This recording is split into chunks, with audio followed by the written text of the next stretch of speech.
Salut à tous, c'est Jean-Mi et bienvenue chez moi. Construire un village, cela peut paraître simple, mais quand les ressources sont limitées, qu'elles disparaissent aussi vite qu'elles n'apparaissent, et que tout le monde doit travailler ensemble pour un objectif commun, les choses deviennent rapidement un petit peu plus compliquées. Dans Paléolino, on se retrouve ensemble dans une aventure préhistorique où l'ensemble du groupe va essayer de construire un village avant que Lino ne se réveille. L'objectif paraît assez simple, construire 10 inventions. Pourtant, au fil de la partie, on se rend compte que chaque ressource compte et que rien n'est acquis. Ce qui m'a immédiatement interpellé avec ce jeu, c'est à quel point le matériel est au cœur de l'expérience. Ici, les ressources ne sont pas simplement piochées dans un sac ou récupérées sur un plateau. On les extrait d'un biface, on les regarde, et on les fait dévaler une montagne avant qu'elles ne disparaissent dans une grotte située à la base de cette montagne. Et naturellement, autour de la table, tout le monde suit la trajectoire du regard. On essaie de mémoriser où chaque ressource a atterri. On échange nos hypothèses, on se demande quelle grotte ouvrir. On hésite parfois entre une décision prudente ou un choix plus risqué. Ce sont de petites décisions, mais elles créent une implication constante autour de la table. Ce que j'ai trouvé très intéressant, c'est que le jeu propose une coopération très concrète. Les ressources disponibles sont souvent limitées. Il est fréquent qu'un joueur ne puisse pas finir une invention tout seul. C'est alors que les sacs à dos rentrent en jeu. Chacun peut conserver une ressource pour plus tard, en espérant qu'elle permettra au groupe de franchir une nouvelle étape. Ces moments où on demande de l'aide aux autres joueurs créent une coopération très dynamique. On discute, on compare les options disponibles, on essaie de déterminer quelle invention permettra au village de progresser le plus efficacement possible. Même lorsqu'un joueur est actif, les autres observent, discutent, une vraie coopération s'installe. Ce qui renforce encore cette sensation, c'est que les ressources ne restent pas disponibles d'un tour sur l'autre. Cela crée une pression permanente. Le jeu reste très accessible, mais il force les joueurs à réfléchir ensemble. Et pendant ce temps-là, le village prend forme sous nos yeux, invention après invention. On voit concrètement les progrès effectués par le groupe. Mais en parallèle, la réserve de ressources diminue. La partie avance donc dans deux directions. Le village se construit, mais les ressources commencent à s'épuiser. Derrière cette proposition, on retrouve Marco Tobner à la création, avec des illustrations de Marcel Grober, le tout édité par Amsen Gluck. Paléolino se joue de 1 à 5 joueurs à partir de 5 ans pour des parties d'environ 15 minutes. Un format familial qui mise sur l'observation, la mémoire, la manipulation et surtout la coopération pour créer une expérience accessible, mais très participative autour de la table. Voyons maintenant comment fonctionne Paléolino autour de la table, et comment réussir à construire ce village avant que Lino ne s'endorme. Allez, on va voir comment ça se passe autour de la table. Maintenant que l'on a une vue d'ensemble de ce que Paléolino propose autour de la table, je vous propose de découvrir tout cela plus en détail. On va commencer par la mise en place, avant de nous intéresser au déroulement d'une partie, à la gestion des ressources, à la construction des inventions et aux différentes possibilités de coopération entre les joueurs.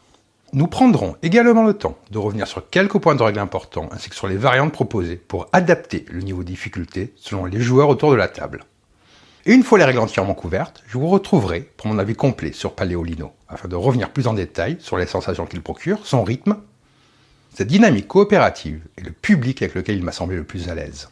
Installez-vous confortablement et regardons ensemble comment construire ce village avant que Lino ne s'endorme. Donc vous voyez ici, j'ai assemblé les différents éléments. Vous avez une vidéo sur le site de Asmodée qui vous montre très clairement comment faire tout cela. Pour la mise en place, vous commencez par sortir tous les composants de la boîte. Placez ensuite la boîte au centre de la table. Prenez le plateau village et installez-le à l'intérieur afin qu'il s'y loge parfaitement. Assemblez maintenant la montagne en l'insérant dans son socle, puis placez-le à portée de tous les joueurs. Prenez les 4 grottes.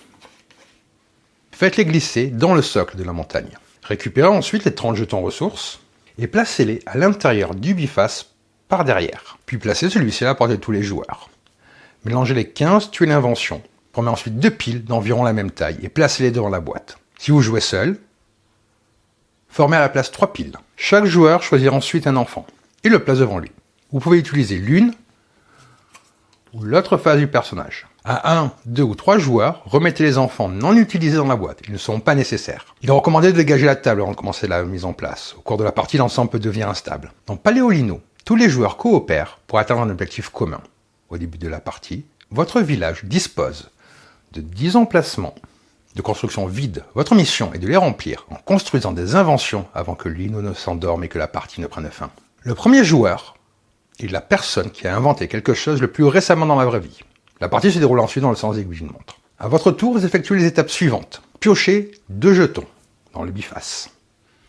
Ensuite, les faire rouler dans la montagne, ouvrir une grotte et les récupérer, puis construire des inventions. Vous allez donc commencer par piocher 2 jetons. Prenez le biface et tenez-le, la pointe orientée vers le bas. Secouez-le jusqu'à voir apparaître un jeton, puis prenez-le. Il est conseillé de bloquer la sortie qu'il y a derrière pour ne pas que les jetons s'échappent. Répétez cette opération une deuxième fois, afin d'avoir 2 jetons devant vous. Chaque jeton représente une ressource parmi les 4 disponibles. Le bois, la pierre, la baie ainsi que le cristal. Ces ressources serviront plus tard à construire des inventions. Vous récupérez toujours les 2 jetons l'un après l'autre. Ensuite, il faut les faire rouler dans la montagne. Vous observez attentivement dans quelle grotte les jetons vont tomber et essayez de vous en souvenir. Donc vous mettez comme ceci. Prenez ensuite les 2 jetons que vous venez de récupérer et laissez-les tomber dans la fente située au sommet de la montagne l'un après l'autre. Comme ceci. 1 et 2. Chaque jeton dévale la montagne avant de terminer sa course dans l'une des 4 grottes. Si un jeton rebondit hors de la montagne, remettez-le simplement au sommet. Il arrive parfois qu'un jeton reste bloqué. Dans ce cas, c'est le moment de provoquer un tremblement de terre. Tous les joueurs tapent alors simultanément du poing sur la table en créant tremblement de terre, jusqu'à ce que le jeton commence à rouler. Les 2 jetons sont toujours introduits séparément dans la montagne. Chacun descend ensuite dans les galeries avant d'atterrir dans l'une des grottes. Après la descente, il est temps de découvrir ce qui se cache dans les grottes. Choisissez l'une des 4 grottes et retirez-la de son emplacement.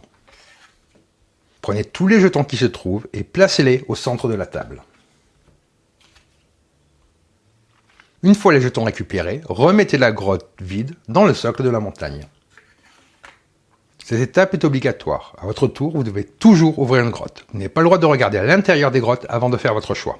Si vous ouvrez une grotte vide, vous ne pouvez pas en choisir une autre. Votre tour se poursuit normalement. Les jetons présents au centre de la table sont les ressources dont dispose actuellement le groupe pour construire des inventions. Chaque tuile invention indique précisément les ressources nécessaires à sa construction. Lorsque vous souhaitez construire une invention, vous ne pouvez choisir que parmi les inventions visibles au sommet des piles. Pour construire une invention, prenez dans la réserve commune, au centre de la table, toutes les ressources indiquées. Versez ensuite ces ressources dans la fosse. Une fois le coût payé, placez l'invention dans n'importe quel emplacement libre du village. Par exemple, là, il me faudrait 2 pierres. Lorsqu'une pile est vide, vous avez simplement moins de choix pour vos futures constructions. Les cristaux sont des ressources spéciales. Lors de la construction d'une invention, un cristal peut remplacer n'importe quelle autre ressource. Vous pouvez utiliser autant de cristaux que vous le désirez pour payer le coût d'une invention. Par exemple, dans cette situation-là, je pourrais utiliser le cristal pour remplacer la baie qui est manquante. Une fois les éventuelles constructions terminées, votre tour prend fin. Le joueur suivant commence alors son tour en reprenant la même séquence. D'abord récupérer 2 jetons, puis les faire descendre, ouvrir une grotte et construire des inventions. Il arrivera parfois que les ressources présentes au centre de la table ne suffisent pas pour construire une invention. Après avoir récupéré les ressources d'une grotte, vous pouvez tenter de construire une invention, comme je vous expliquais précédemment, et verser toutes les ressources utilisées dans la fosse. Si vous ne disposez pas des bonnes ressources pour construire une invention, même en tenant compte des cristaux, vous ne pouvez rien construire durant ce tour. Ce n'est pas un problème, vous aurez peut-être l'occasion d'aider un joueur plus tard. Lorsque vient votre tour, vous pouvez demander l'aide des autres joueurs afin de construire. Pour cela, chaque joueur doit placer un jeton provenant de son sac à dos au centre de la table. Vous pouvez également ajouter un jeton provenant de votre propre sac à dos. Une fois la ressource ajoutée, si le coût d'une invention peut être payé, vous la construisez normalement. Comme vous le voyez, chaque enfant possède un sac à dos qui peut exactement contenir un jeton. Ce jeton pourrait être utilisé lors d'un tour ultérieur comme je viens de vous expliquer. À votre tour, prenez n'importe quel jeton présent au centre de la table et vous le placez sur le sac à dos. Vous ne pouvez jamais placer sur le sac à dos de notre joueur. Il est possible d'utiliser le jeton stocké pour aider à construire une invention. À la fin de votre tour, tous les jetons encore présents au centre de la table et qui n'ont pas été utilisés doivent être versés dans la fosse. Avant cela, n'oubliez pas que vous pouvez stocker un jeton. Une fois cette étape terminée, passez le biface au joueur suivant dans le sens aiguille d'une montre. Son tour commence alors. Point important, à la fin d'un tour, aucun jeton ne doit rester au centre de la table. L'aventure peut se terminer de 2 façons différentes. Tous les emplacements du village sont remplis. Dès que la 10e invention est construite et placée dans le village, la partie s'arrête. Tous les joueurs remportent alors la victoire. Le village est enfin terminé et Lino descend de la montagne pour venir jouer avec vous. Si au début d'un tour d'un joueur, le biface ne contient plus aucun jeton, la partie s'arrête. Et cette fois, les joueurs perdent la partie. Lino s'est fatigué avant que le village soit terminé. Il ne reste plus qu'à recommencer une nouvelle aventure et tenter de faire mieux. Donc, je vais vous redire comment se passe un tour de jeu. À votre tour, vous récupérez 2 jetons. Vous les faites ensuite descendre dans la montagne. Vous choisissez et ouvrez une grotte afin d'y récupérer les ressources qui s'y trouvent. Vous utilisez les ressources disponibles pour construire une ou plusieurs inventions. Vous pouvez demander de l'aide aux autres joueurs en utilisant les ressources stockées dans leur sac. Enfin, vous pouvez conserver un jeton dans votre propre sac à dos avant de verser toutes les ressources restantes dans la fosse. Là, le biface passe alors au joueur suivant. L'objectif est toujours le même, construire des inventions du village avant que la réserve de jetons ne s'épuise. Pour une version plus facile, lors de la mise en place, vous pouvez répartir les inventions en 3 piles au lieu de 2. Vous disposez alors de davantage de choix. En solo, formez 4 piles au lieu de 3. Pour augmenter la difficulté, les joueurs ne peuvent construire qu'une seule invention par tour. Pour un défi encore plus important, retirez les 3 inventions qui ne demandent qu'une seule ressource. Et ce qui est très bien fait, c'est qu'une fois la partie terminée, tout se range parfaitement bien dans la boîte. Avant de passer à mon avis sur Paléolino, si ce genre de contenu autour du jeu de société vous plaît, vous pouvez soutenir la chaîne en vous abonnant, en likant la vidéo, ou même en la partageant.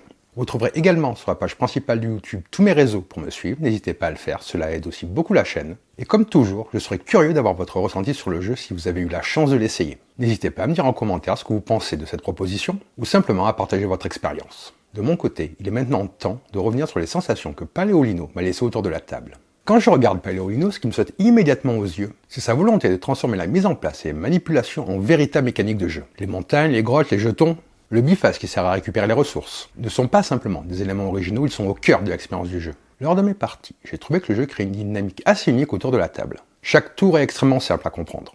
On récupère des ressources, on les fait descendre dans la montagne, on choisit une grotte, puis on essaie de construire des inventions. Pourtant, cette simplicité maintient une part d'incertitude qui permet de maintenir l'attention des joueurs tout au long du tour. Ce qui m'a marqué, c'est ce mélange entre coopération, mémoire et observation.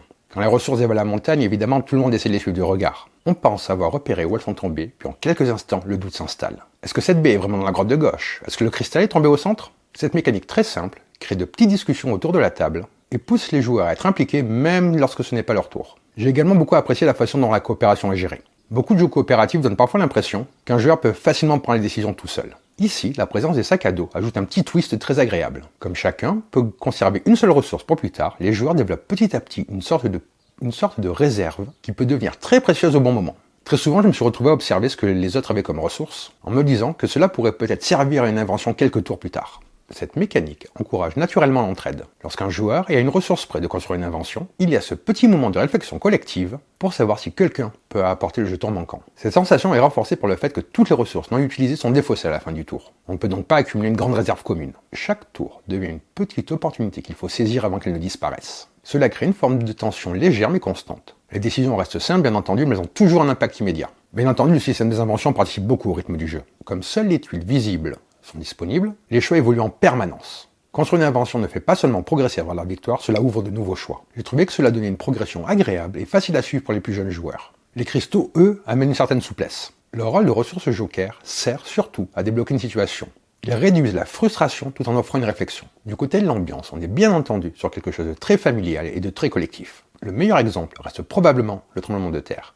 Lorsqu'un jeton reste coincé dans la montagne, tous les joueurs tapent sur la table en même temps. C'est un détail de règle très simple, mais il participe fortement à l'identité du jeu. On est dans une expérience qui cherche à faire manipuler, observer et réagir les joueurs plutôt que de leur demander des calculs trop importants. Je trouve que le thème fonctionne très bien avec les mécaniques. Construire progressivement un village préhistorique à l'aide de ressources récupérées dans la montagne fonctionne très bien. Les inventions qui remplissent peu à peu le village donnent un côté très visuel et facile à comprendre. Au fur et à mesure de la partie, on voit le village progresser et la progression reste très claire. L'accessibilité bien sûr est au rendez-vous. Les actions sont peu nombreuses, les tours sont rapides et les choix sont faciles à comprendre. La courbe d'apprentissage est du coup bien entendu très douce. Après un ou deux tours, on comprend très bien où on veut aller. La difficulté ne vient pas des règles mais plutôt de la gestion de ressources, au choix des grottes à ouvrir et la coordination des joueurs. C'est une réflexion qui reste accessible tout en donnant l'impression de participer à une aventure collective. Les variantes proposées permettent d'ajuster la difficulté, que ce soit avec davantage d'inventions ou au contraire, avec des restrictions pour les joueurs qui cherchent un défi supplémentaire. Bien entendu, le jeu fonctionne très bien avec un public familial, avec des enfants ou des joueurs qui voudraient découvrir les jeux coopératifs. Le matériel est au cœur de l'expérience et crée naturellement des moments de participation collective. C'est typiquement le genre de jeu où l'on voit les joueurs commenter ensemble la descente des jetons, hésiter sur la grotte à ouvrir ou célébrer lorsqu'une invention est créée. Le cœur du jeu repose avant tout sur la coopération, la manipulation, l'observation, plutôt que sur l'optimisation poussée. Au final, ce que j'ai particulièrement aimé avec Paléolino, c'est sa capacité à créer l'interaction avec des règles très simples. Les montagnes, les grottes, les sacs à dos et les inventions travaillent tous dans le même sens pour encourager les joueurs à communiquer et à s'entraider. Le jeu reste accessible, fluide et très lisible du début à la fin, tout en proposant suffisamment d'incertitude pour garder l'attention des joueurs. C'est un jeu qui fonctionne sur le plaisir partagé, sur la coopération, et il le fait avec une vraie cohérence entre son thème, son matériel, ainsi que ses mécaniques. Donc voilà pour cette vidéo, j'espère que ça vous a plu. Et sur ce, je vous dis bonne partie et bon jeu.